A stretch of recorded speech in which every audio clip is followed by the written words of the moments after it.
Welcome back to Yankees Latest. I'm your host, John Laloggia. I hope you're all enjoying this pleasant and serene off day. A much needed one for the Yankees. Wanted to just check in a couple things a little bit. Yankees are doing phenomenal. I just want to remind everyone they are first in pretty much every category in the AL. So after yesterday, the Yanks outscored their opponents 177 to 125. That's a plus 52 run differential. That ranks tops of the AL. This team is awesome. It is a potent lineup. It can score runs. And just remember, they're top three in pretty much every single offensive category you can imagine. They're tops in home runs, runs scored, OPS, on-base percentage, and batting average at 267, which is a pretty substantially above the league average, which I think is like around 230. That's incredible. This team can absolutely rake from a variety of positions. I think they lack a little slug, but when you have a guy like Aaron Judge on your team, it really doesn't matter. Judge is absolutely on a tear right now. I don't think we've ever seen anything like it. And we talk about a lot on the show that he's having an unbelievable year, but we talk about that every year because he's good every year. But after the first month of the season, he's doing better this year than he ever has. I mean, I hope you understand what we're seeing right here. He's the only player with 10 home runs, 50 plus hits. But let me just get a little nerdy here on you. So again, he's better this year than last year. He ends April. Happy May, everyone, by the way. He ends April with an MLB best 427 average, 10 home runs since July 6th of last year. A 501 on-base percentage. That's insane. 501 on-base percentage. That means he's essentially getting on base more than he's making outs, which is unheard of. Talking about his relation to other players, he's 100. So he has a 249 WRC plus. That's a weighted runs created plus. What that means is basically how much offense he generates. Doubles, triples, walks, pretty much everything he outputs. What is the plus side of his ledger?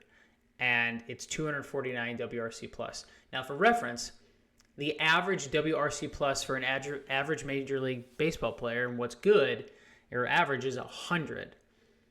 So he's 149% better than every other player in the major leagues. And he leads Major League Baseball by a landslide in WAR at 14.3. He's having a historic season thus far, and we should all enjoy the ride because this is incredible. So a couple of transactions I wanted to talk about.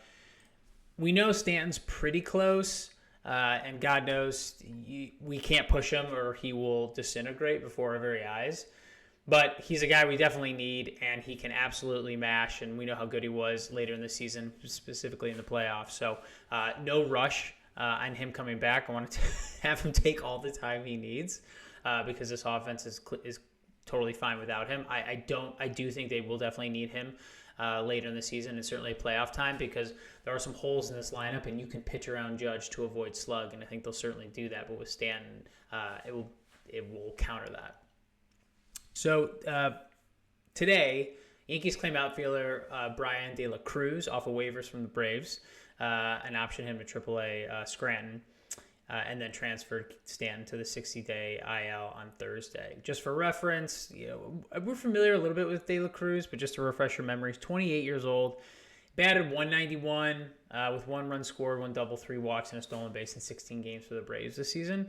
So he was optioned in AAA Gwinnett for the Braves back on the 17th of April and just batted 200. But there's obviously an opportunity for him to come in, obviously hit, but also play the outfield as a backup or a late defensive substitution if necessary. And yeah, I think this is fine. We're just kind of all waiting, like when is Stanton coming back? But this is something that will help for a little bit in the interim. But I think the biggest issue, this is something I do want to talk about.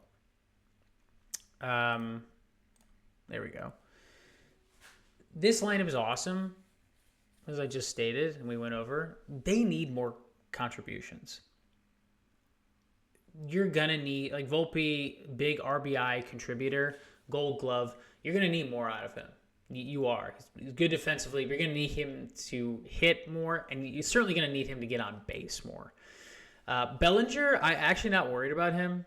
I think he's experienced enough, and he's able to make fine-tune adjustments with his swing that he will be able to hit, and I think he'll be able to hit for some power considering the short porch in right field for him as a left-handed hitter.